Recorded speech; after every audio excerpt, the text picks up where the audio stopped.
se passe dans le pays. En un laps de temps, nous vous mettons dans le bain à travers des chroniqueurs, des personnes de ressources et pourquoi pas des analystes sur ce plateau. Vous n'êtes pas sans savoir que nous sommes au seuil, bien sûr, de la rentrée scolaire. C'est pour très bientôt, puisque là, certains établissements ont commencé à organiser des cours de vacances pour un retour heureux des apprenants. Et c'est ce qui se passe dans cette émission. Nous allons parler donc d'une école qu'on appelle l'école moderne de Lambagny. On aura donc la directrice des études, mais également directrice, en un mot, de la maternelle. Elle sera donc avec nous du nom de Madame Carole Mansaré. Elle est donc responsable des études, mais également directrice de la maternelle. Et puis, un autre fait que vous savez et que vous connaissez, c'est devenu presque classique, n'est-ce pas, dans nos registres désormais. Je vais parler bien sûr des constructions qui s'écroulent, notamment les R+1, R+2, R+3 et puis ainsi de suite, qui s'écroulent et qui s'effondrent en causant des dégâts énormes et voire même des pertes en vies humaines. Qu'est-ce qui provoque, n'est-ce pas, ces effondrements et qu'est-ce qu'il faut pour les éviter? Et quand on sait que l'habitat ou la maison, c'est l'endroit où on est censé se protéger et pourquoi pas contre les intempéries de la nature. Mais malheureusement, par endroits, vous le savez déjà, vous constatez l'effondrement, n'est-ce pas, de certains immeubles. Et puis, sur ce plateau, on aura M. Kamara Moussa Yassine, ingénieur en BTP, qui va donc bien sûr partager son expertise dans ce domaine aujourd'hui avec nous.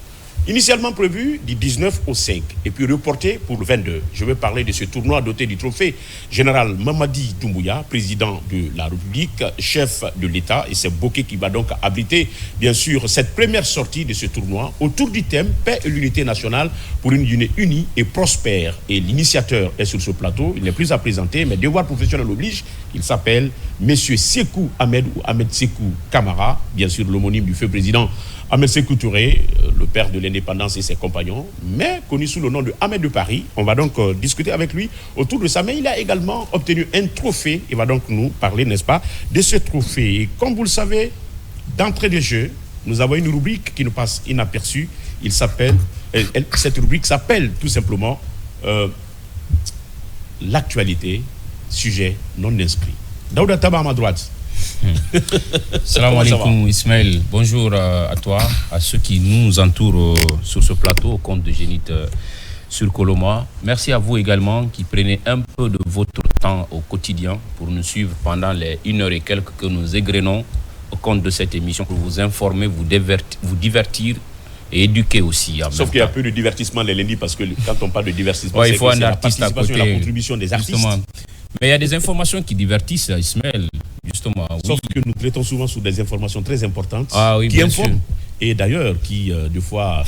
Donc, comme tu l'as révélé, nous avons des non-inscrits voilà, qui pourront certainement intéresser le public qui nous suit de près. Ah oui, sauf que ce mot a vraiment voulu me créer des problèmes par le passé. Ça s'appelle le chroniqueur attitré. Mais le neveu a finalement compris la chose et puis l'a accepté. Il s'agit bien sûr de l'enfant de l'Abaya sur ce plateau. Oui, une fierté nationale. Quand tu parles de l'Abaya, c'est vraiment une localité qui mérite tout le respect. Oui. Parce que comme je le dis souvent, l'Abaya est une grande zone de production agricole. Oui. Et de passage, on ravitaille Taban jusqu'à Debreka. D'accord. Donc il faut dire bonjour à nos téléspectateurs. D'accord. Et bonjour également à nos autorités qui nous encadrent ici, également à nos familles. Également nos familles, et d'ailleurs ces familles qui nous ont tout donné, puisque là c'est grâce bien sûr à cette unité, à cette cellule sociale qui nous a donc permis d'être là au service de la nation. Je vais dire bonjour à M. Kamara Ahmed. Bonjour cher ami.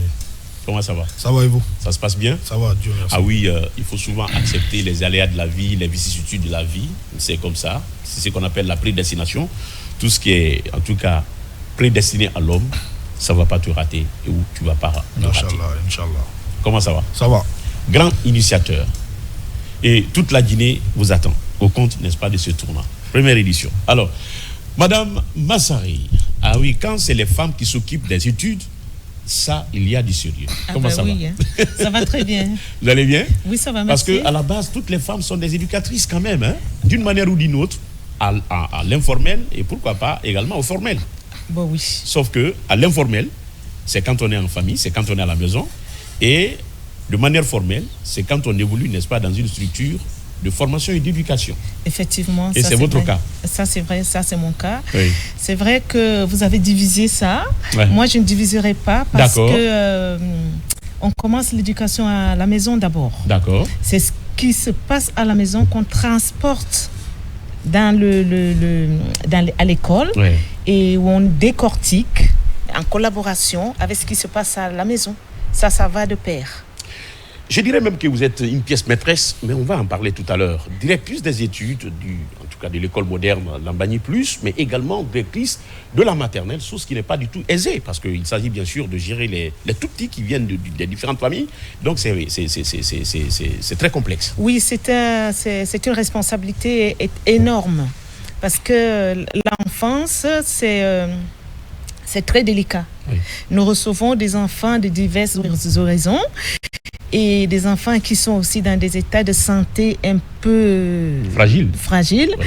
Il faut gérer tout ça. Il faut gérer toutes ces humeurs, tout ce stress et puis comportemental aussi. Et bien, on s'en sort parce qu'on a l'habitude.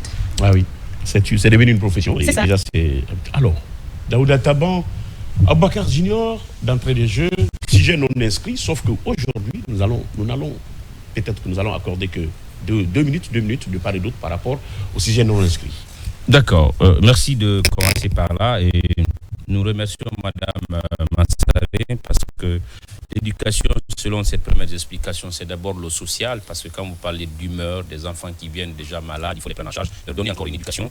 C'est pas facile et bon courage vous, Madame. Merci. Ismaël, je voudrais m'intéresser je m'intéresse ce matin à une situation vraiment qui est devenue un casse-tête pour certains usagers de la capitale, surtout qui sont sur le tronçon aéroport Kipé, la ligne transversale numéro 2. Justement, la ligne directe ouverte par le ministère des Travaux publics, parce que le pont de Bambeto a avancé dans la construction. C'est ce que nous voyons en image. Justement, donc on a pris du temps pour filmer un peu et faire montrer ça aux gens.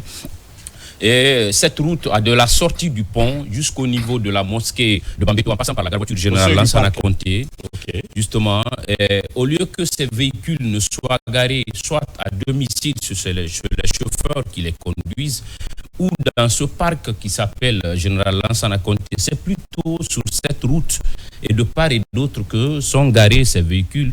Et c'est une réalité qui ne date pas d'aujourd'hui. Donc il faut alerter les autorités qui ont en charge notamment le syndicat des transports. En pleine les poubelles placées un peu partout, des véhicules qui obstruent la route. Et cette route, malgré son étroitesse, se trouve encore agressée par ces véhicules, se trouve encore grippée par ces différents véhicules qui sont garés de part et d'autre. Et quand ils ne sont pas prêts à aller à l'intérieur du pays, c'est des véhicules qui doivent rester soit à domicile, comme je l'ai dit, ou dans un parc. Mais qu'on ne peut pas transformer une route en un parking personnalisé, Ismaël. Et il faut passer par cette route pour connaître un peu le calvaire que traversent ces usagers qui franchissent ce tronçon. Donc, il faut que le ministère des Travaux... D'abord, les travaux n'ont pas fini et il y a un énorme embouteillage qui se construit déjà sous ce pont, sous cette passerelle au niveau de Bambeto.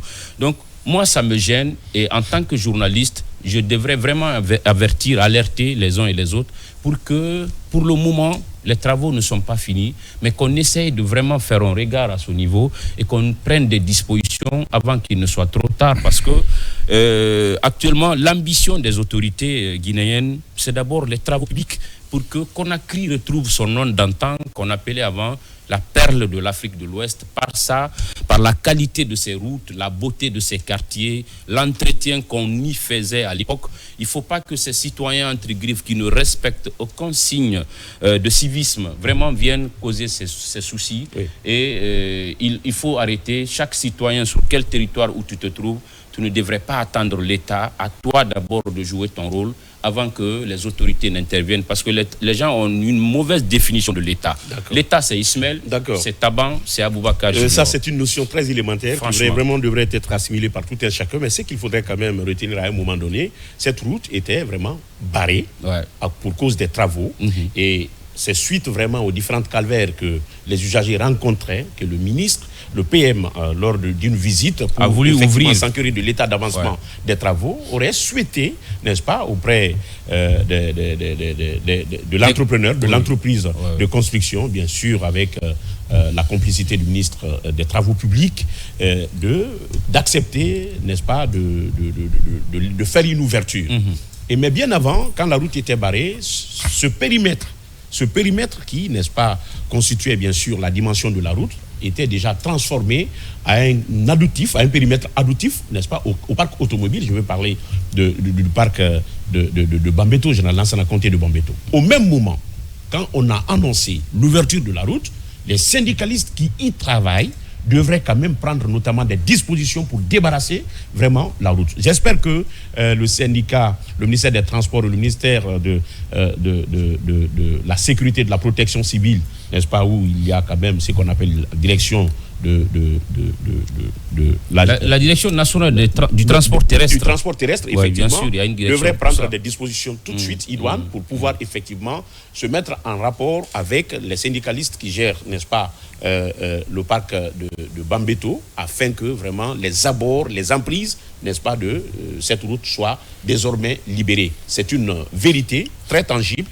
Et au sortir même de cette émission, vous pouvez vérifier à l'instant T qu'il y a des bouchons qui sont souvent provoqués par, n'est-ce pas, le stationnement inapproprié de ces véhicules. Ouais. J'espère que la route est désormais opérationnelle. Ça ne serait-ce que par, en tout cas, provisoirement, mais il faudrait quand même que les uns et les autres quand même jouent leur rôle. Alors, l'enfant de Labaya, en sujet non inscrit. Oui, un sujet non inscrit, mais vous ne pouvez pas quand même parler de mon secteur sans que je n'intervienne. Hein. Les travaux publics. Les travaux publics, exactement. C'est la volonté on vous a politique. Pas quand même, on vous a pas interdit de ne pas en parler. Donc je voudrais juste dire que c'est la volonté politique du président de la République, du premier ministre chef du gouvernement et du ministre de tutelle, Mahamadou Abdoulaye Diallo, qui ont décidé d'ouvrir alors ce pont pour permettre ce passage souterrain pour permettre si on peut avoir les images même d'alléger la souffrance des populations, parce que depuis le 13 avril 2022, vont encore nous faire vivre les depuis images. Le 13 avril 2022, c'est le président de la République lui-même qui a fait la pose de la première pierre de l'échangeur de Bambeto. Donc 24 mois après, et puis on a vu que toujours avec les déviations, ça fatigue l'embouteillage. Ils ont décidé d'ouvrir alors ce pont, ce passage souterrain pour permettre, n'est-ce pas, aux usagers de passer. Mais ce n'est pas prévu pour les grands camions. Absolument. Malheureusement, on a ouvert ici, ça n'avait pas fait une semaine, un camion frigoriste est venu taper le pont. Il savait qu'il ne pouvait pas passer. C'est dommage, c'est regrettable. Je pense qu'on va réactiver la loi sur la protection de notre patrimoine routier, parce que ça existe. Malheureusement, nous avons des meilleurs textes, mais l'application fait défaut. Il y a même une brigade qui est basée au ministère des Infrastructures et des Travaux publics pour défendre nos routes. Donc je pense qu'il faut réactiver ça. Ça, c'était le passage. Alors, au sujet non inscrit... Le passage a déjà pris... Exactement. Au sujet toujours non inscrit, oui. Je le disais la semaine dernière ici, que la fonction publique, autrefois, était réservée pour les enfants des grandes personnalités, des hauts placés. Grâce à la refondation, le président de la République a donné la chance à tous les fils de la Guinée qui peuvent servir la nation de venir servir la fonction publique en lançant un concours de recrutement à la fonction publique. On a vu le nombre des enseignants contractuels qui est parti jusqu'à 10 000 enseignants qui travaillent plus de 10 ans, ils n'ont pas de salaire. Leur situation est réglée. On est en train de recruter des autres fonctionnaires dans les autres départements ministériels. Malheureusement, dans l'organisation de ce concours-là, on enregistre encore des fraudes. Malheureusement, des fraudes où à Kindia, 744 candidats ont été soupçonnés d'avoir des sujets en amont. Et aujourd'hui, leur examen, leur concours a été annulé. C'est ce lundi, ce 19-là, que... Selon le communiqué. On relance encore leur concours à Conakry et à Mamou. Pour bonne foi, mais sinon... C'est décevant. Ouais. Si ce n'est pas la volonté justement du gouvernement, du ministre de la fonction publique, c'était dit, votre candidature est annulée, on n'a plus besoin de votre candidature. Mais ils ont décidé de réorganiser le concours pour pouvoir donner une deuxième chance ce qui constituerait déjà tous ces gens économique. Exactement. De venir encore être réévalués pour pouvoir accéder à la fonction publique. Je pense qu'il ne faut pas fatiguer le gouvernement. il faut remercier ce processus. Parce que ceux qui n'ont pas, je le dis, je répète, ceux qui n'ont pas les parents haut placés n'avaient pas droit à la fonction publique. Aujourd'hui, si tout le monde a la chance d'avoir accès à la fonction publique, je pense qu'il faut respecter ce processus-là. Les encadreurs, ceux-là qui organisent, doivent avoir une conscience et s'inscrire dans l'optique et la vision du chef de l'État qui donne aujourd'hui la chance à tous les enfants de Guinée d'être enrôlés à la fonction publique. Je pense, Ismaël, il faut qu'on continue parce que tu n'es pas sans savoir. La semaine dernière, on a pris 4 personnes. On a vu ça dans le journal télévisé. 4 escrocs. 4 escrocs. 4 présumés escrocs. Merci de m'avoir passé l'expression. Qui étaient encore dans la situation de fraude en soutirant de l'argent par la voie de la corruption de pouvoir engager les gens à la fonction publique. Cette fois-ci, on a demandé 1 franc à personne. On n'a pas demandé de l'argent à personne. Il ne faut pas que les escrocs continuent, n'est-ce pas, de saboter ces efforts du gouvernement qui consistent aujourd'hui à enrôler les enfants sur le même pied d'égalité et la chance offerte à tout le monde. Donc, cette précision, on devrait faire. Le communiqué est là, on n'a pas le temps de revenir sur tout ça. Mais Ismaël, il faut encore sensibiliser et faire comprendre aux jeunes que l'avenir, c'est maintenant. Il ne faut pas attendre juste. Alors, si l'État donne la chance, effectivement, aux citoyens de servir leur nation à travers un concours de recrutement au niveau de la fonction publique, mais on a besoin quand même d'un certain nombre de cadres de moralité irréprochable. Mais si déjà, par le processus, courant le processus, vous-même, vous faites preuve, n'est-ce pas, de malhonnêteté et de preuve, qu'est-ce qui va être votre participation et votre contribution éventuellement une fois au sein de la fonction publique? C'est dommage. Moi, je pense que c'est dommage, c'est ce que vous avez dit. L'État, quand même, a le dos large à accepter, sans quoi la sanction pouvait être que d'annuler ces candidatures et de passer à autre chose. Mais si on revient dessus, ça veut dire déjà que ça constitue une perte économique.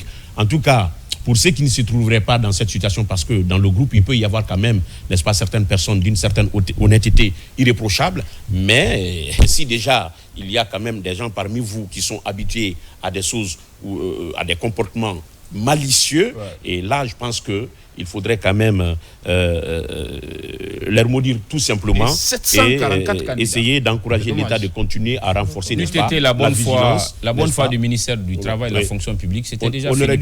Mais c'était déjà fini, le résultat était déjà là. Parce que c'est comme par exemple un candidat au baccalauréat unique, par exemple, qui est pris en flagrant délit et qui est, n'est-ce pas, tout de suite fraudé et qui perd tout de suite l'année. Il va attendre l'examen prochain. Voilà. Donc moi je pense qu'il faudrait que les uns et les autres chassent raison gardée. Nous sommes dans la période de la refondation.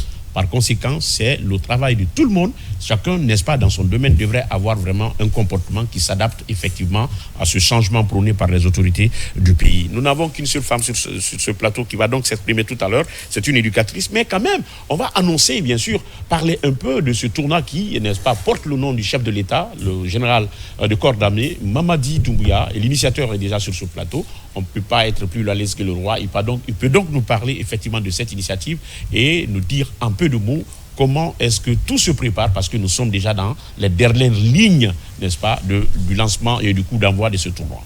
Évidemment. Merci pour l'opportunité, encore une fois. Comme je l'ai si bien dit la dernière fois, ce tournoi-là a été demandé par la jeunesse de Bokeh. Donc c'est vrai que je suis à la tête du projet, mais je ne suis pas réellement l'initiateur. L'initiative vient de la jeunesse qui, depuis un moment, voit ce que le général Mamadi Doumbouya est en train de faire en Guinée depuis son arrivée au pouvoir du côté de Bokeh et tout. Donc la jeunesse est mobilisée en grand nombre. Les 15 chefs de quartier, le président de la jeunesse de Bokeh, le DPJ, etc.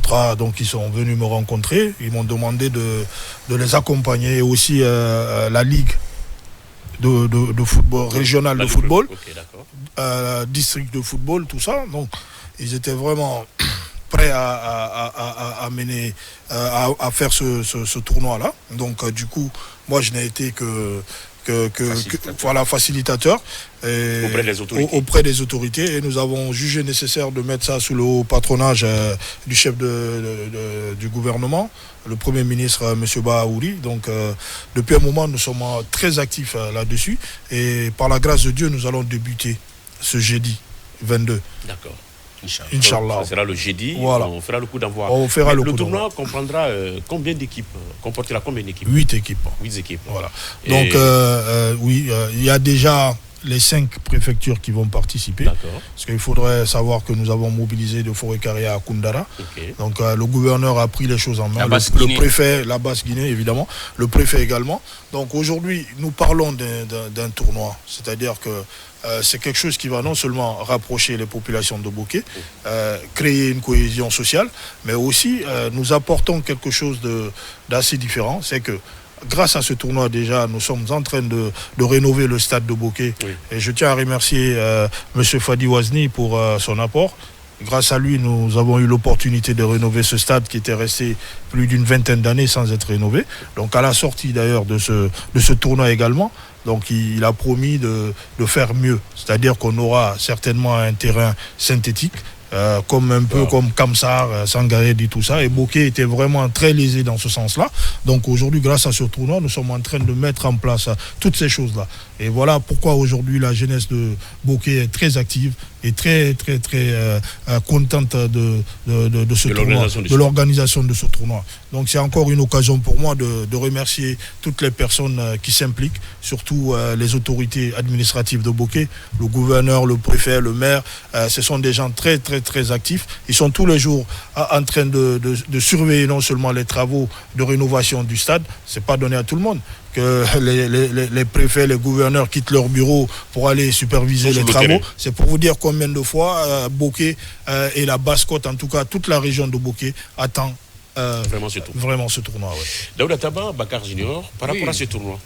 Par rapport à ce tournoi, c'est une reconnaissance des populations de Bokeh à l'endroit des autorités de notre pays. Il faut se dire la vérité, que Bokeh est une zone de paix et une zone spéciale économique, une région très importante pour la Guinée.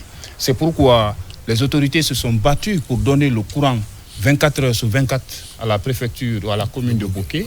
Et on a fait le bitumage de la voirie urbaine de Bokeh.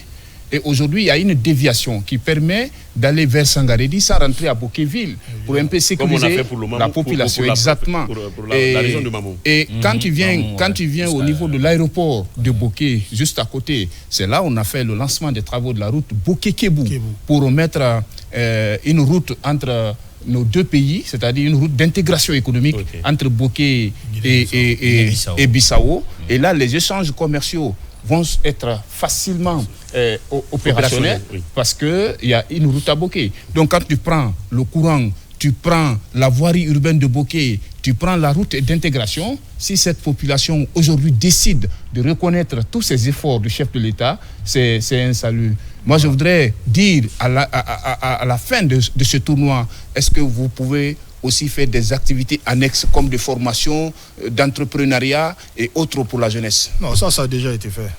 J'avais offert des formations dans ce sens-là à plus de 1500 jeunes. C'était en saponification et en recherche de techniques d'emploi. Donc c'est à partir de ce moment-là d'ailleurs que l'idée de faire le tournoi aussi est venue. Donc les jeunes étaient contents, les populations également. Donc aujourd'hui, il faut que les uns et les autres comprennent que ce tournoi-là, ce n'est pas du tout un tournoi qu'on fait de manière démagogique. Puisqu'en Guinée, aujourd'hui, nous rencontrons pas mal de critiques, tout ça, etc. À chaque fois qu'on parle du chef de l'État, certains deviennent fous. Il faut qu'ils comprennent qu'aujourd'hui, vous venez si bien de citer les réalités et les acquis du président de la République, tout ce qu'il a pu faire pour cette localité, et c'est tout à fait normal que les populations lui soient reconnaissantes. Donc voilà pourquoi la population de Bokeh a dit un truc à travers les jeunes que ce tournoi-là allait être exceptionnel. Il y aura une grande mobilisation. Nous ferons en sorte que ce tournoi soit l'un des meilleurs tournois jamais organisés pour un chef d'État depuis l'histoire de notre pays. Très sincèrement. Mais il y a quand même des perspectives par rapport à ce tournoi. C'est ce qu'en tout cas on aurait appris. Après Bokeh, ce tournoi aura un caractère tournant. Ouais, ça serait pas mal non plus. En tout cas, toutes les régions qui ont quand même eu à bénéficier des réalisations du président de la République et tout, je pense que c'est tout à fait normal. Bon, maintenant, pour l'instant, nous allons d'abord nous focaliser sur notre première édition que nous sommes en train de faire. Parce qu'après la réussite de cet événement, nous pourrons peut-être élargir sur les autres régions. Mais c'est plus facile de faire avec des personnes qui sont motivées, comme les gens qui sont à Bokeh aujourd'hui, qui applaudissent réellement le général Mamadi Doumbouya pour tout ce qu'il a réalisé. Donc on ne peut pas aller non plus dans des zones où les gens ne sont pas favorables quand même à recevoir des idées comme ça. Il faut, nous, c'est quand les populations viennent, quand la jeunesse vient vers nous, nous demander, bon, aujourd'hui, sans vous mentir, on est sollicité un peu partout, c'est vrai. On a été contacté par d'autres jeunes, que ça soit à Cancan ou ailleurs, où les jeunes veulent vraiment qu'on fasse la même chose. Parce que cette organisation est très différente des autres. Donc non seulement le 4 septembre, où il y aura une lecture coranique pour les disparus du 5 septembre, pour la Guinée, pour la paix, pour la cohésion sociale et tout. Et après le 5, on fera aussi toute une journée.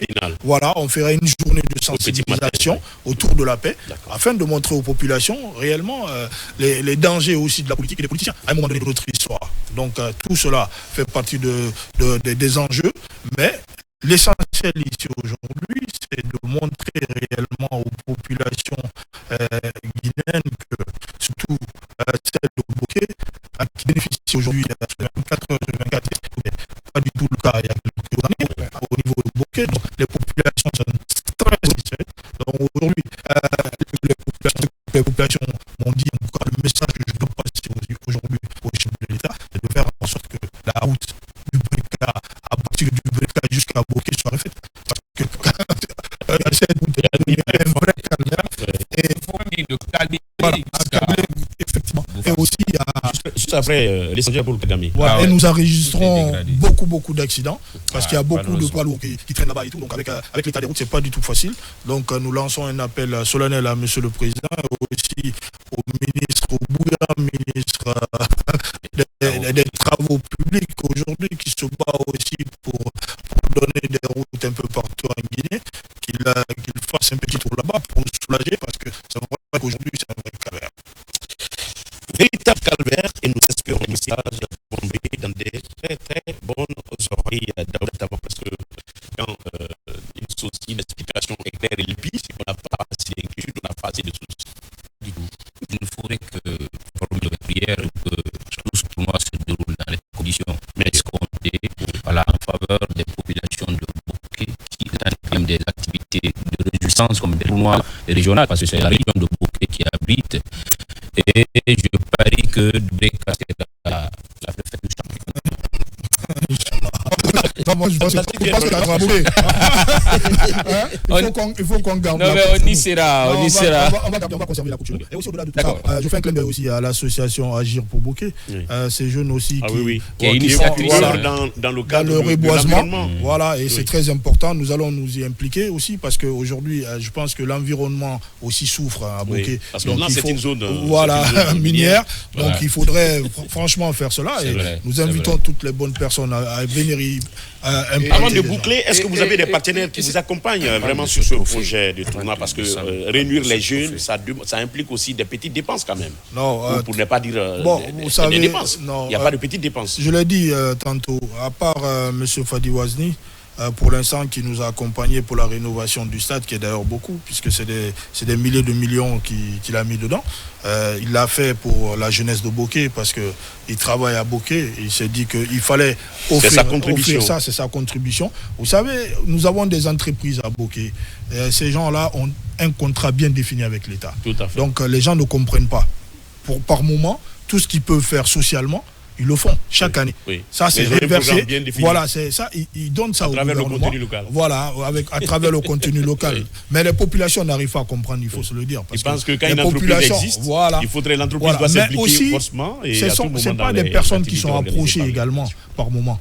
Donc, quand on vient les rencontrer avec des initiatives, avec des vrais projets qui consistent à aider les populations, ce sont des gens qui sont à la disposition, et c'est ce qui a été fait. Je suis d'accord. En tout cas, nous demandons à toutes les bonnes personnes qui aimeraient accompagner cet événement La porte est grandement ouverte. Mais pour une fois, nous ne le faisons pas forcément pour gagner, parce qu'il faut aussi considérer cet aspect. Sur fond, c'est la consolidation de la paix. Nous avons aujourd'hui des membres du gouvernement, nous avons des directeurs qui nous accompagnent de bonne foi, parce qu'ils supposent que c'est une cause noble qui peut apporter beaucoup à la population de Bokeh. Et je pense qu'à la sortie, comme je l'ai dit, lorsque Bokeh aura un stade homologué, un stade digne de nom, ça sera une fierté pour toute la jeunesse de Bokeh, mais aussi pour notre pays, parce qu'il faut rappeler que Bokeh a une équipe compétitive qui est aussi dans le championnat. Donc, oui, voilà. Donc, je pense qu'aujourd'hui, il leur faut aussi un bon terrain. Et c'est le seul stade qu'on a à Bokeh. Puisque même lorsqu'on a commencé la rénovation des travaux, on a demandé aux jeunes de ne pas venir au stade, mais ça a été un vrai affront. C'est-à-dire qu'on a rencontré... Et c'est sur le stade, d'ailleurs, je dirais qu'il y a même une école à l'intérieur. Bien sûr, évidemment. C'est Gorin, hein? Oui, il y a une école à l'intérieur. À l'intérieur du stade? Oui, bien sûr. Mais à l'extérieur. Excentré. Non, mais c'est pour vous dire combien de fois... C'est là-bas les atoniques ont été... J'ai failli étudier dans cette école. Voilà, mais c'est quand même grave, quoi. Bokeh, c'est le poumon de l'économie de notre pays. Donc, que ce poumon-là, qu'une ville qui apporte quand même autant à notre nation ne puisse même pas avoir un stade praticable. Je pense que ça, c'est vraiment... C'est déplorable et inconcevable. Il y a 3 clubs. Zénith va en congé pour aller assister au tournoi de Bokeh. Vous serez donc il faut réserver nos chambres. Non. Zénith reste et demeure parce que les téléspectateurs en ont besoin. On ira produire à Bokeh. On va donc envoyer... Non, oui, il y a peut-être l'équipe du lundi-mardi. Mais Zénith va rester Zénith. Ah non, monsieur Ismaël ne veut pas venir. Voilà, mais bien sûr, je vais être là. Moi, vous n'avez pas compris. Zénith va continuer. Ah, d'accord. Ce n'est pas la seule équipe quand même. Ah, d'accord. Ok, on va transporter une équipe. Exactement. Il n'y a pas de souci. Pour le moment, on va essayer de changer de cap. Et ça, c'est la proposition de vraiment mon chroniqueur Bakar Junior. Nous allons peut-être aller produire vraiment Zénith en direct à partir de là. Mais il faudrait quand même l'implication de la directrice générale et pourquoi pas son DGA et toute la chaîne. Alors, je tiens à remercier solennellement monsieur le ministre de l'information et de la communication. Franchement, il nous a beaucoup accompagnés. Grâce à qui vous êtes là? Grâce à qui je suis là. Et il n'a pas lésé sur les moyens également pour nous accompagner. Il a contribué. Avec la bonne acceptation de la directrice. Voilà, évidemment. Donc, vraiment, merci à lui et merci à la directrice également. Très bien, à la direction générale, en un mot. Alors, on va donc changer juste de sujet, mais sauf qu'il n'y a qu'un pas entre le sport et l'éducation. Madame Carole Mansaré, j'ai rencontré une certaine Carole Péto. Ça, c'était à l'occasion d'une formation en Égypte, mais elle est togolaise. Est-ce que vous êtes d'origine togolaise? Non. Très bien. Mais dans votre nom, dans votre patronyme, Mansaré, c'est écrit avec M-A-N-S-A-R-A-Y. C'est très rare. Oui, parce que ce n'est pas le Mansaré de Guinée, c'est le Mansaré de la Sierra Leone. D'accord. Mon mari est Sierra Leone. D'accord. Ah, là, d'accord. Ça se comprend. Vous savez, la femme n'a pas de nationalité. Elle suit seulement son foyer. Et partout où elle va, elle devient d'office native, n'est-ce pas, de la localité. Alors, et si on parlait de l'école moderne, Lambagne Plus? Oui, j'aimerais bien qu'on parle de l'école moderne Lambagne Plus. Vous savez, c'est situé à Lambagne, comme le nom le dit, juste à côté du terrain russal. Quand vous êtes au terrain russal, vous levez les yeux, vous allez voir la bâtisse, qui est rose et rose fuchsia. Alors, c'est une école qui a été bâtie par quelqu'un de cœur, une dame, parce que comme vous avez dit tout à l'heure au début, que l'éducation c'est la femme. Donc, ma foi, je pense que beaucoup d'écoles en Guinée sont bâties par les femmes. Alors, d'où notre engouement. Donc, l'école... Pourquoi plus? Parce qu'elle a déjà fait une première, qui n'est pas très loin de celle-là. D'accord. Donc c'est une ramification. Justement. Une extension des mots. Effectivement, un peu plus grand. Okay. Alors, quels sont les différents niveaux qui s'y trouvent? Alors, normalement, nous allons jusqu'en terminale. D'accord. Mais pour cette année d'ouverture, nous allons nous limiter. Parce qu'on ne peut pas prendre le risque d'aller jusqu'en terminale, parce que on va recevoir des enfants qui viennent d'un peu partout. Et donc, on ne connaît pas vraiment comment est-ce qu'ils ont grandi dans certaines écoles. Parce que l'école, c'est une éducation. Donc, qu'est-ce qu'ils ont appris là-bas? Et comme nous voulons l'excellence, Et nous avons vraiment tablé sur notre étiquette, parce que nous voulons que les enfants qui viennent de notre école, qui sortiront de notre école, soient vraiment des enfants sélectionnés. C'est-à-dire qu'on dise, on sort de l'école moderne Lambani, plus qu'on dise, ah, ok, d'accord. Un peu comme les Harvard aux États-Unis. Waouh! Vous êtes très, très ambitieux, là. Oui, on voit loin, parce que la fondatrice voit loin. Okay. Donc, nous voulons aller sur cet angle-là. D'accord, c'est votre particularité, parce que vous voulez offrir effectivement l'excellence. Et qui parle de l'excellence parle aussi de, n'est-ce pas, l'encadrement pédagogique. De l'encadrement pédagogique. Alors, comment justement, vous procédez au recrutement? Parce que là, vous n'êtes pas sans savoir quand même qu'il y a beaucoup de critiques aujourd'hui au niveau des écoles privées. Parce que là, aujourd'hui, on retrouve n'importe quel enseignant dans les établissements ou dans les institutions d'enseignement privé. Alors, comment vous faites et quelle est votre particularité, n'est-ce pas, sur ce point? Et les prix grimpent à toutes les rentrées scolaires. Ça dépend de ce qui sort à l'intérieur. Ça, c'est autre chose. D'abord, la qualité de l'enseignement. Notre particularité au niveau du recrutement est basée d'abord sur le langage. D'accord. Moi, je suis psychologue. Alors, moi, je vais sur l'enseignant qui vient poser sa candidature. On regarde son style vestimentaire. On regarde aussi la façon de s'exprimer, s'il harmonise ses paroles. On lui fait passer un test d'écriture, parce que l'écriture, c'est quelque chose qui est fondamental dans l'éducation. On lui fait passer un test d'écriture et il faut au minimum avoir 2 langues à ton actif. Même si tu ne parles pas, il faut comprendre. 2 langues internationales? C'est-à-dire le français et l'anglais, parce que c'est la seconde langue. Okay. Donc, il faudrait au moins comprendre ce qu'on te dit en anglais, même si tu ne le parles pas. Mais il faut comprendre. Parce que dans l'établissement, nous recevons des enfants qui viennent de l'étranger. Donc, la première base, il faudrait que l'enseignant sache dire how are you, good morning, what happened? Donc, les choses comme ça. Donc, ça aussi, on se base sur ça. Et la particularité qu'il y a dans notre école, c'est que nous avons pris plusieurs nationalités. Parce que dans une école, quand il y a plusieurs nationalités, on a plusieurs façons de transmettre le savoir. Alors, nous avons des Camerounais, nous avons des Congolais, nous avons des Béninois, nous avons des Togolais, nous avons des Ivoiriens, nous avons des Sierra-Léonais. Pourquoi vous n'avez pas nommé l'école panafricaine de Lambani plus? Je pense que ça vient avec le temps, parce que les enfants que nous allons recevoir, c'est eux qui feront la publicité quand ils sortiront de notre école. Et alors, le nom changerait peut-être. Ça, c'est entre parenthèses. Et là, en ce moment, vous allez me payer une facture. Parce que vous n'avez pas dit ça ici, c'est moi qui ai proposé. Alors, vous savez, vous êtes incontournable. Alors, Daouda Taban, Abakar Junior, moi, je voudrais m'interroger sur la diversité linguistique que vous avez à l'école, au-delà que l'enseignant ne parle les 2 langues. Qu'est-ce que vous enseignez? Est-ce que c'est en français seulement que vous enseignez ou bien dans combien de langues on enseigne? Alors, comme c'est le primaire, on commence à enseigner l'anglais comme seconde langue. Et ça commence à la petite enfance. Donc, on table là-dessus. L'objectif, c'est que notre enfant, quand il va arriver en 5e année, il faut qu'il sache tenir une bonne petite conversation en anglais. À l'interne, vous avez quand même quelques commodités qui retiennent les élèves de primaire.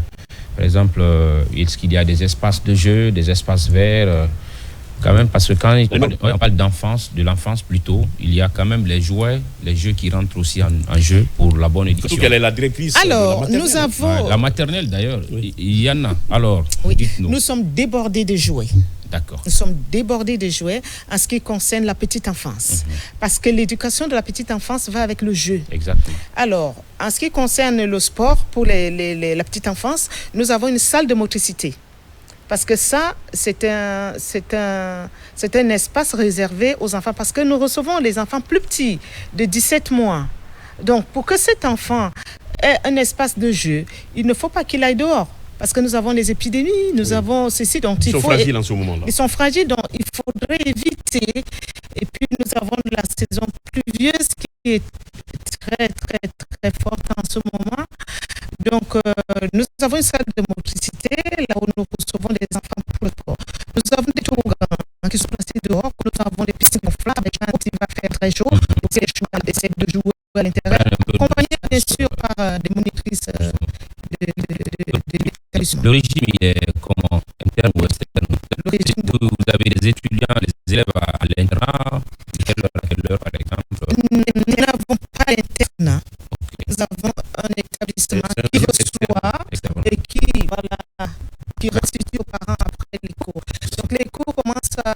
8h.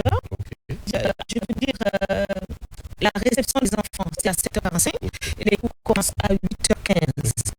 Pour la maternelle, les cours prennent fin à 13h et pour le primaire, les cours prennent fin à 15h. Merci. Alors, oui, en fait, dans votre exposé, vous avez dit que vous avez jusqu'en terminale, mais vous ne prenez pas le risque de prendre la terminale d'abord. Est-ce que vous voulez que vos produits, proprement dit, soient présentés dans les différents examens, ou bien vous n'avez pas le personnel pour encadrer les enfants de terminale? Vous savez, ce n'est pas le personnel qui manque. Hein. La Guinée regorge de beaucoup de ressources humaines. Hein. Donc, la politique, c'est que nous voudrions former nos enfants et les accompagner. Parce que quand vous formez vous-même et que vous accompagnez et qu'on vous dise par derrière que Ibrahim a déconné, vous demanderez de quel côté, parce que vous le connaissez déjà.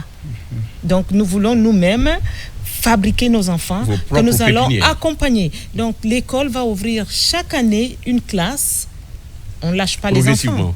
Progressivement, oui. Espérons que quand on parle d'école privée et surtout de formation, en tout cas d'encadrement de qualité, il y a deux aspects aussi qui l'accompagnent. Le premier aspect, c'est le coût. Alors, est-ce que vous proposez vraiment un coût compétitif, accessible aux parents qui vous regardent dans cette émission? Oui, on propose un prix raisonnable. Compte tenu de l'édifice, certains fondateurs iraient plus. Mais nous sommes vraiment à la marge avec ce qu'on va apporter. En tenant compte de la conjoncture économique. En tenant compte de la conjoncture, comme il y a beaucoup d'écoles privées. D'accord. Et ce qui est à l'intérieur n'est pas toujours... voilà, c'est entre guillemets. Mais nous apportons quand même. Il y a des écoles même qui se trouvent dans des habitations domestiques. Voilà. Qui n'ont pas de toilettes, qui prennent des seaux pour aller derrière la maison. D'accord. Mais nous avons tout à l'intérieur. Nous avons une infirmerie. Nous avons des psychologues dans l'école. Nous avons des orthophonistes pour recevoir des enfants en difficulté. Une cantine. On a une cantine, on a une boutique. Et puis, le repas se passe sur place et c'est bio. D'accord. C'est vraiment c'est bio. Encore une innovation. Alors, parce que là, aujourd'hui, beaucoup d'enfants et dans d'autres établissements viennent acheter du n'importe quoi aux alentours où vraiment les encadreurs n'ont pas assez de contrôle. Il n'y a pas de bonbons. Les sucreries sont contrôlées. OK. Alors, pour le coût, nous allons à 7 millions pour le primaire et à 6 millions pour la maternelle. Waouh, 6 millions, 7 millions. 7 millions pour l'école primaire et 6 millions pour la maternelle. C'est donné, hein. Et si tu as 4 enfants pour cette école? Oui, il y aura des remises, forcément. Alors, mais il y a toujours cette stratégie de calcul. Mais là, il y a un autre aspect. Ce sont les enfants qu'on réunit. C'est des enfants qui viennent des différentes familles. Il y a l'aspect sécurité. Qu'est-ce que vous pouvez dire? Quelle assurance pouvez-vous donner vraiment aux parents sur cet aspect sécurité? Alors, la sécurité, l'école est sur plusieurs niveaux. Et par niveau, nous avons 2 agents de sécurité qui sont par niveau. Et dans les salles de classe de la maternelle, il y a 2 enseignants, c'est-à-dire un enseignant et une ACM. Oui. Et l'enfant ne part pas aux toilettes seul. Et l'enfant est accompagné par l'ACM. Oui. Et nous avons un système de caméra qui détecte les mouvements. Donc, dans les douches, dans les douches, il y a des ampoules qui détectent les mouvements. D'accord. On a retiré les clés des portes des toilettes parce que nous avons 6 toilettes pour les filles, 6 toilettes pour les garçons par palier. Alors, comme je disais, on a 2 agents de sécurité qui traînent.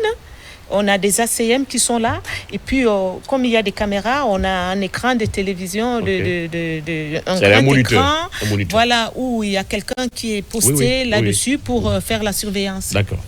Alors, si vous avez un message clé à passer dans cette émission, par rapport aux parents qui vous regardent dans cette émission, vous avez cette caméra en face de vous, message rassurant, de confiance, quant à la sécurité, quant à l'accessibilité, mais également quant à tout ce que vous pouvez donner vraiment pour rassurer un parent qui s'inquiète sur là où il faut envoyer son enfant.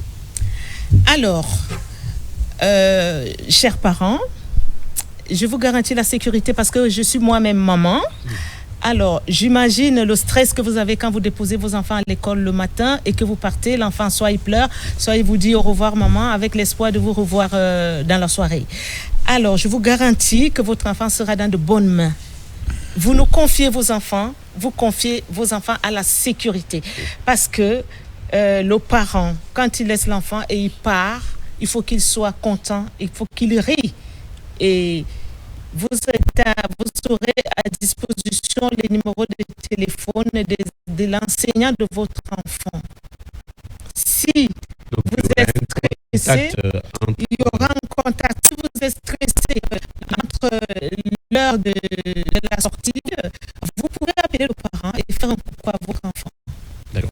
Alors, est-ce qu'il y a un contact officiel à donner à ces téléspectateurs? Oui, il y a un contact. Parce que là, je vois des numéros. Le premier. Voilà, le 610 223 324. 610 223 324. Et le 623 00 22 02. Ouais. 623 00 22 02. Mme Carole Massaré, elle est responsable des études de l'école moderne Lambagny, et également elle est directrice de la maternelle. Nous allons partir avec le sport juste, et puis merci d'être passé dans cette émission. Je vous remercie. Merci. Après cette première activité, le directeur de l'école et quelques cadres invités ont tenu des discours. Je félicite le fondateur. Une nouvelle école dans le paysage éducatif guinéen, située à Lambagny vers le terrain Russal, l'école moderne de Lambagny Plus vient offrir un système d'enseignement plus compétitif. Composé de 27 salles de classe, de salles d'informatique, d'infirmerie, l'école moderne de Lambagny Plus se veut un modèle dans l'apprentissage. Même des caméras de surveillance, un parking ainsi qu'une salle de conférence sont mises en place. Pour plus d'infos, appelez au 610 22 33 24.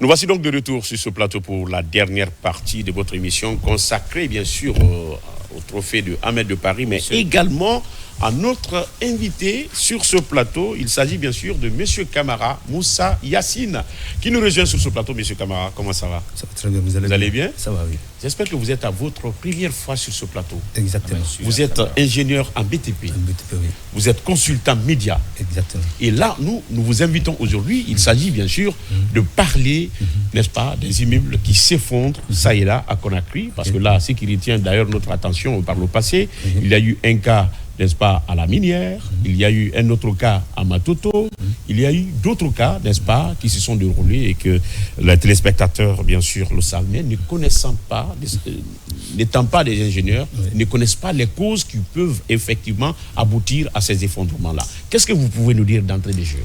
Ok, si je prends la parole, je remercie d'abord la RTZ. Mon thème, c'est un thème purement technique. Il s'agit des édifices à niveau. Avant tout d'abord, les travaux préliminaires, c'est le sondage. Le sondage, c'est une fouille géologique qui détermine la nature du sol et la profondeur à laquelle on doit mettre notre semelle, la fondation. Et vous savez, en Guinée ici, le problème de terre, le terrain, c'est compatible, comprenez, dans la construction. À ce sujet, les étages à niveau s'effondrent de deux manières différentes. La première, c'est au niveau de la fondation. La deuxième, c'est au niveau de l'élévation. L'élévation est composée des poteaux, des poutres, la dalle. La dalle aussi est composée de la poutre noyée, des ourdis et les nervures. Prenons la fondation. La fondation, en termes techniques, c'est une partie superficielle du sol qui reçoit deux charges. La charge statique et la charge dynamique. Et la charge statique, c'est une charge purement naturelle. Exemple, vous avez la pluie, l'ensoleillement et l'humidité, etc. La charge dynamique, c'est une partie de la physique qui étudie les mouvements du corps sous le sens.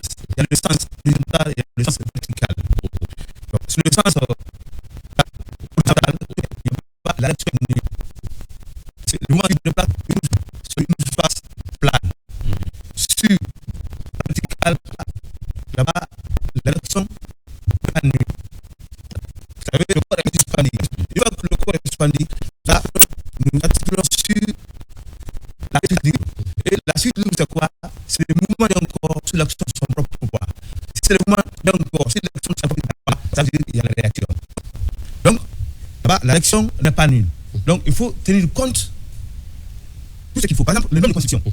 La première norme de construction à respecter, c'est les armatures. C'est-à-dire le ferraillage. Après le ferraillage, vous avez la section de béton.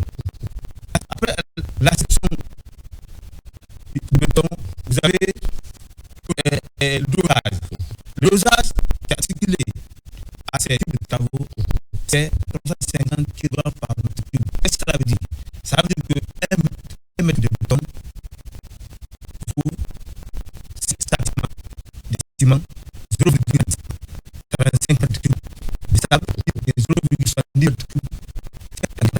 Et 50 litres. Donc, c'est même celui qui suit les travaux plus sauf lui, il est spécialisé, n'est-ce pas, dans la construction des routes, parce que la technique, il comprend. Nous sommes dans un domaine des travaux plus, je veux parler effectivement des constructions et l'État peut demander effectivement à construire, comme les particuliers aussi, les États peuvent demander à construire. Alors, le plus souvent, quand il y a drame, quand il y a effondrement, quand il y a problème, les responsabilités sont souvent rejetées entre l'ingénieur conseil, mais également les ouvriers qui travaillent sur le terrain. Selon vous, pourquoi il y a effondrement? Est-ce que c'est parce que l'ingénieur conseil n'a pas joué son rôle, ou bien c'est parce que le propriétaire n'a pas voulu, n'est-ce pas, dépenser à un moment donné, il a voulu vraiment aller vers la facilité, n'est-ce pas, en esquivant des dépenses, en demandant de revenir de fois sur les devis à la baisse, ou bien c'est parce que les ouvriers sur les chantiers n'arrivent pas à respecter ce qu'on appelle ici la quantification. Ok.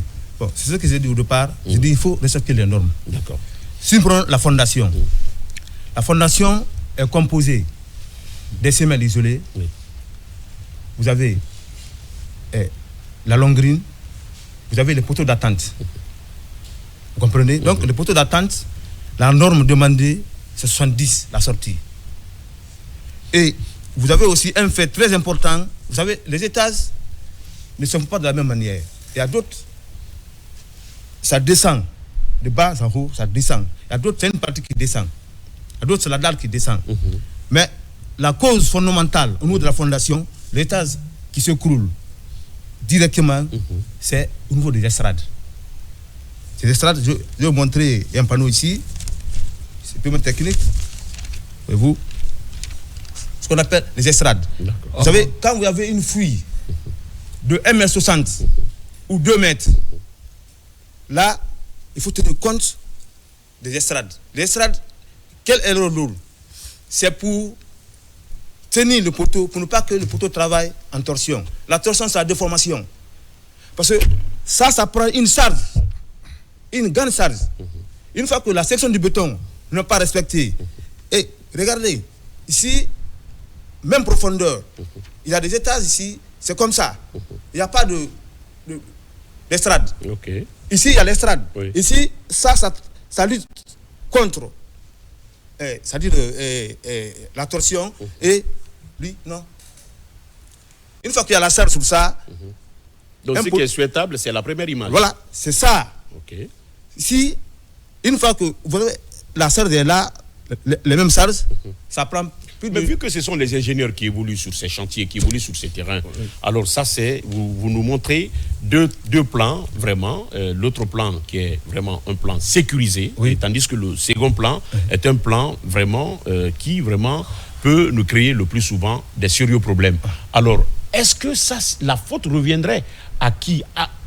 On peut situer la responsabilité à quel niveau? Parce qu'un ingénieur, par exemple, vous êtes ingénieur en BTP, un ingénieur qui a fait des études par rapport à ça, des calculs ainsi de suite, qui a, n'est-ce pas, un contrat qui a un marché, soit auprès de l'État ou un individu, pour la construction, par exemple, d'un immeuble L+2, L+3, L+4, n'est-ce pas, et qui, n'est-ce pas, propose d'ailleurs des plans.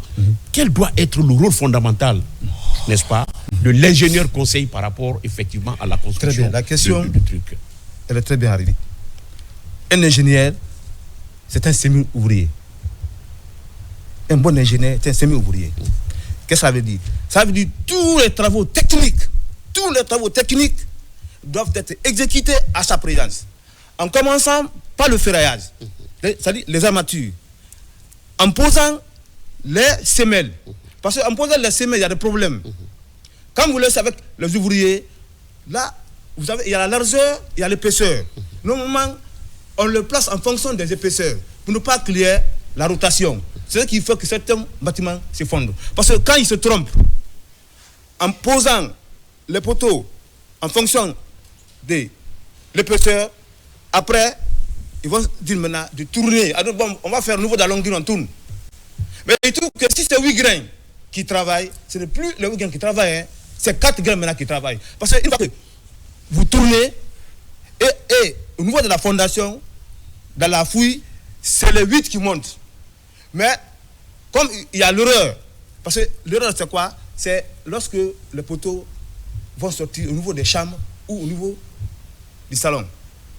Donc ils vont dire, ah bon, au niveau de la longueur, on va changer. Là c'est grave.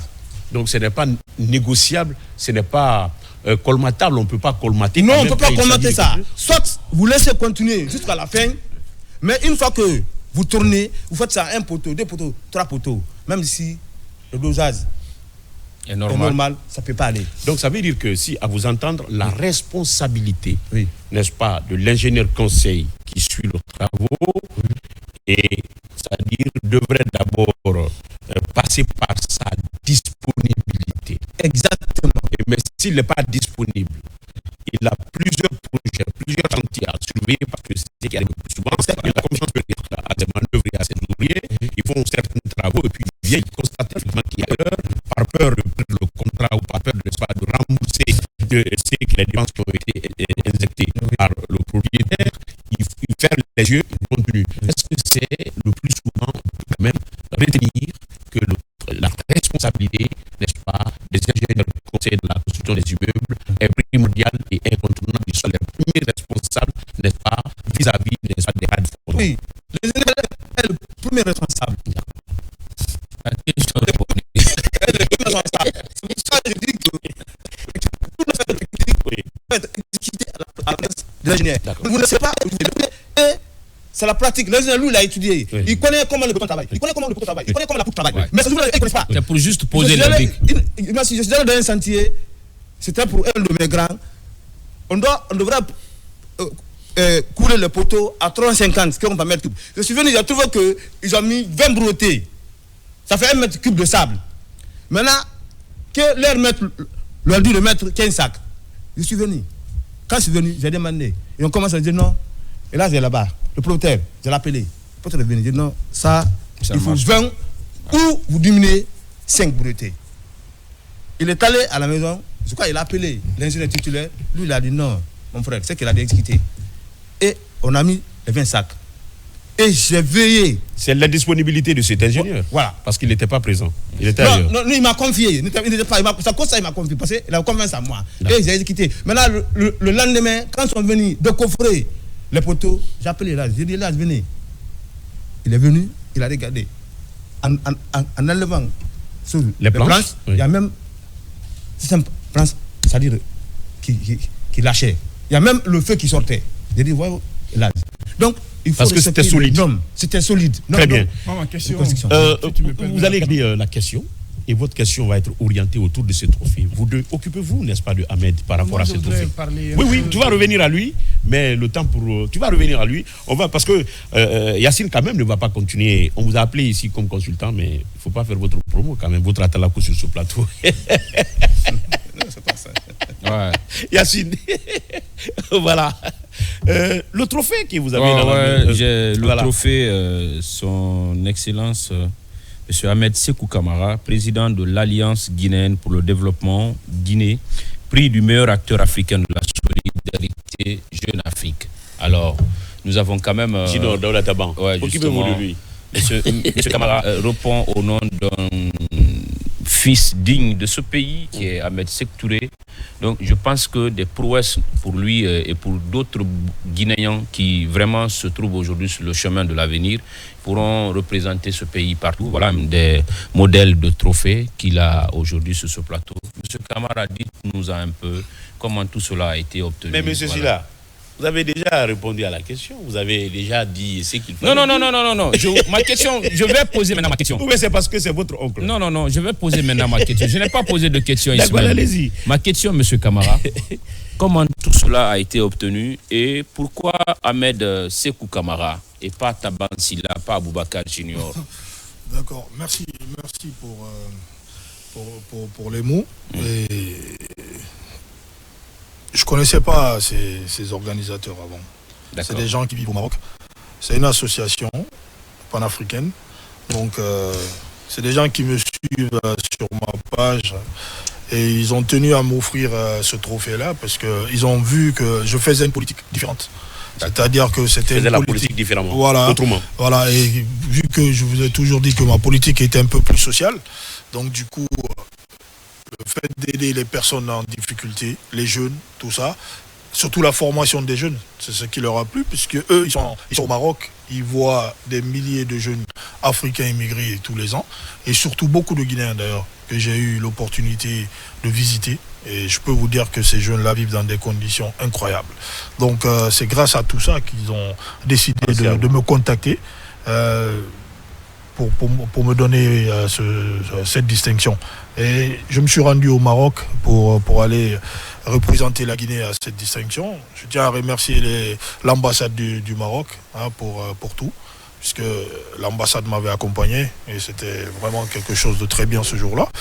Et comme je le dis, c'est d'ailleurs notre façon de faire changer, faire en sorte d'améliorer les conditions de vie des Guinéens, surtout des jeunes.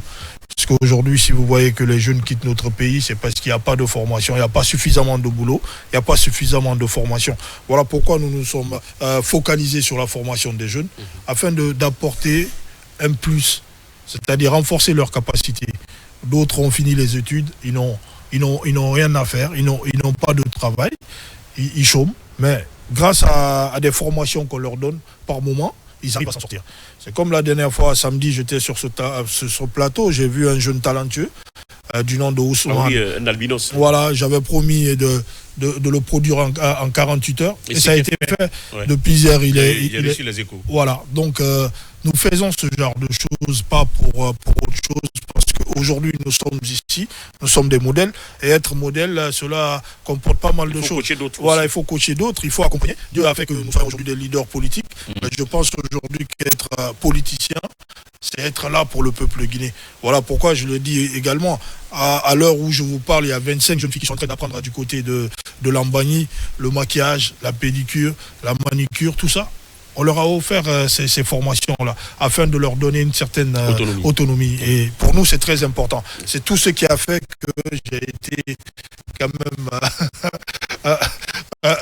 choisi parmi tant d'autres jeunes Guinéens et Africains pour recevoir ce trophée. Donc ce trophée a été dédié à la jeunesse africaine, parce que je suis panafricain, il faut le savoir. Aussi à la jeunesse guinéenne en particulier, mais aussi au chef de l'État, le général Mamadi Doumbouya. Grâce à sa vision aujourd'hui, nous sommes en train de faire pas mal de choses, puisque c'est aussi un combat générationnel que nous sommes en train de mener aujourd'hui en Guinée. Il ne faut pas se tromper. La jeunesse doit prouver, sur tous les plans, que nous sommes différents de nos aînés. On ne dit pas qu'ils n'ont pas été bons, mais ce qui est sûr, nous sommes la relève et nous devons jouer notre rôle. Oui. Voilà. Et c'est ce que nous sommes en train de faire aujourd'hui. Oui. Voilà, et c'est très important pour nous. Junior, bravo et félicitations. Voilà, merci beaucoup, Junior. chef. Et s'il faut retourner, si vous êtes satisfait de M. Camara, vous pouvez poser la question à M. Yacine. Non, on est avec M. Camara. Allez-y. Voilà, est-ce que d'autres jeunes peuvent espérer d'avoir vos services, parce que cette formation, cette lutte contre l'immigration irrégulière, aujourd'hui, permet de donner de l'espoir aux jeunes de Guinée pour rester sur place et servir le pays. Est-ce que vous avez des messages d'encouragement pour dire que c'est possible de réussir en Guinée? Évidemment que c'est possible de réussir en Guinée, mais il faut un certain accompagnement. Et c'est ce que nous faisons. Notre parti politique a décidé de ne s'occuper que de la jeunesse, d'accompagner les jeunes, que ce soit les projets jeunes, nous finançons des projets jeunes, nous accompagnons, nous formons, puisque pour nous c'est primordial. Nous aspirons à diriger la Guinée de demain. Et cette même Guinée, nous prônons le travail. C'est-à-dire qu'il faut qu'on sorte la jeunesse du parasitisme social. Je l'ai tantôt dit, je le dis plusieurs fois encore, le gré est enambé dans les quartiers. Mais tout ça, c'est dû à quoi? C'est parce que les jeunes n'ont pas de travail, d'occupation. Ouais. Donc nous allons même au-delà de ceux qui sont diplômés, nous allons voir d'autres jeunes qui sont dans les quartiers, qui sont sans métier. Nous essayons de leur donner des métiers comme nous sommes en train de le faire aujourd'hui. Bien avant ces jeunes filles, on avait déjà fait pour une centaine de personnes, que ce soit dans la mécanique, la plomberie, tout ça. Donc nous impactons un peu la vie de nos concitoyens. Et pour nous, c'est ça la vraie politique. C'est ça aussi la magie de la politique. C'est pas simplement inciter les populations à sortir dans les rues, à aller manifester, à bloquer notre pays. Et c'est ce que j'ai toujours dit. Être politicien n'est pas forcément dit qu'on est opposant. Puisqu'aujourd'hui en Guinée, les gens ont tendance que politicien est égal à opposant. Ce n'est pas du tout le cas. Et nous sommes arrivés ici, nous sommes des jeunes. Il nous faut apporter un nouveau style, un nouveau système politique, afin que les populations comprennent réellement que les politiciens ne sont pas là que pour leur faire de fausses promesses ou venir vers les populations que lorsqu'il s'agit des élections. Partir du concret. Voilà, nous faisons partie du concret. Aujourd'hui, nous avons décidé de soutenir le CNRD. Certains sont très fâchés, mais nous savons pourquoi nous soutenons le CNRD. Puisque nous voyons une certaine vision. C'est votre conviction. C'est notre conviction, voilà. Et non seulement c'est notre conviction, mais aussi on a des similitudes dans nos visions. C'est-à-dire que ce que le général Mamadi il ne faut pas attendre d'être à leur place pour pouvoir les accompagner. Évidemment. Parce que s'il y a similitude, il y a convergence. J'espère qu'il faut conjuguer les efforts à ce niveau-là. Voilà pourquoi nous sommes dedans. Oui. Et je tiens à remercier aussi des personnes qui ont vraiment permis que nous soyons là et surtout que je puisse me déplacer, aller rencontrer ces gens-là, tout ça. Pas parce qu'on n'a pas les moyens, mais par moment, quand on a des grands frères qui nous suivent et qui nous apprécient, il faut aussi leur remercier. Tel que le DG Bakary Silla, qui est un grand frère du côté de la Caisse nationale, qui est vraiment quelqu'un de très pragmatique, en tout cas en tout ce qui s'agit d'ailleurs du général Mamadi Doumbouya, et pour accompagner aussi les Guinéens dans tous les domaines. Nous voyons déjà ce qu'il est en train de faire au niveau de la Caisse nationale. Merci beaucoup. Yacine, à toi. Oui, monsieur Yacine, vous parlez d'un sujet extrêmement important, qui parle de la sécurité, parle l'effondrement des immeubles, c'est la sécurité. Mais l'État a fait des efforts à travers la mise en place du laboratoire national du bâtiment et des travaux publics. Oui. Bien avant, il y a le ministère aussi de l'urbanisme et de l'habitat qui est chargé de donner des permis de construction. Et qui est ingénieur aujourd'hui? Est-ce qu'il y a une structure aujourd'hui qui gère les ingénieurs, qui donne l'autorisation à un ingénieur de bâtir un immeuble en tenant compte bien entendu de la sécurité? Oui, vous savez, pour bâtir un immeuble, il faut faire d'abord le sondage. Après le sondage, on vous livre le permis. Le permis est livré par l'habitat communal.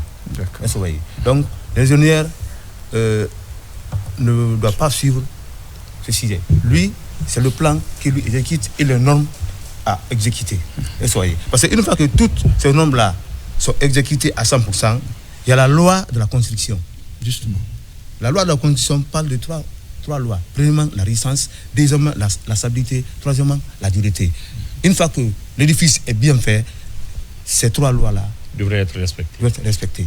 Mais pour respecter, il faut respecter ces normes. Techniques. D'accord. J'aurais voulu faire un exposé, comment calculer tout ça. Je calcule. Je peux les calculer Monsieur Yacine, dans le cadre d'une de nos émissions qu'on appelle École guinéenne, on va peut-être voir, je le dis sous le contrôle du chef de programme,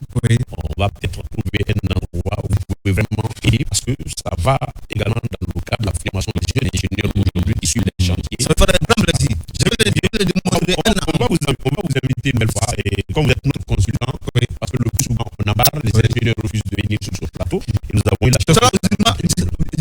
Sacrifié en tant que Guinéen, il y a même des ingénieurs. Ce qui se passe au cœur du nazi, ça fait plus de mois. Oui. Justement. Plus de mois. Justement. Il y a monsieur qui est il est témoin.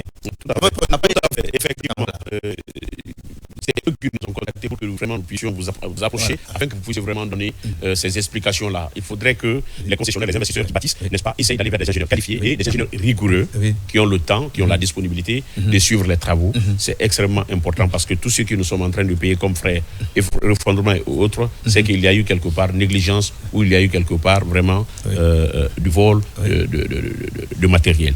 Alors, merci, M. Camara Ahmed de Paris. C'est moi qui vous remercie. Et on se retrouve à Bokeh pour effectivement le tournoi doté du trophée du président de la République. Inch'Allah. Et aussi, je tiens à remercier le Premier ministre, chef du gouvernement, pour son implication personnelle pour la réussite de ce tournoi.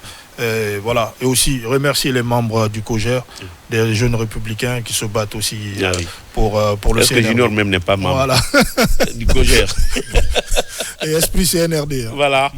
Voilà, mesdames et messieurs, c'était donc l'essentiel de ce numéro d'Aouda Taban. Merci, et pourquoi pas Junior. Merci, monsieur Yassine Moussa Kamara. On va donc vous retrouver une autre fois. Et là, en ce moment, on sera beaucoup plus technique. Là, ce sera avec les démonstrations, avec les calculs. Très bien. Là, c'était raté. Très bien. Voilà, merci à la réalisation, merci à toute l'équipe du cadrage. Tout le plaisir donc a été pour nous de vous servir au compte de tout premier numéro de votre émission Génie sur Coloma, tout en espérant vous retrouver demain dans la même émission avec d'autres sujets et sur la même licarne de la télévision nationale. Au revoir.